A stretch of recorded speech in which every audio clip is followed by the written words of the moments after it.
Hello guys, welcome to my channel. Today we are going to see how to clear browsing data in Google Chrome web browser. Let's jump straight into it guys. First open up Chrome. You just need to click on this three dot icon and select settings.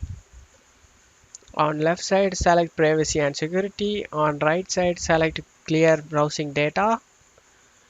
Select this time range to certain time you want to clear it. I'm gonna select all time.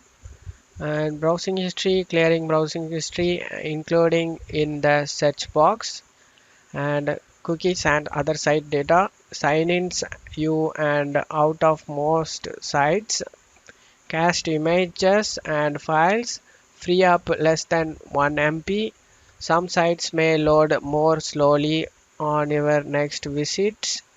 That all are saved in this cache files guys, so that if you don't want to clear some of these items, sign-ins you out of most sites, if you don't want to clear that, you just need to uncheck the box and select clear browsing data guys, and that's how you need to use this option and select clear data.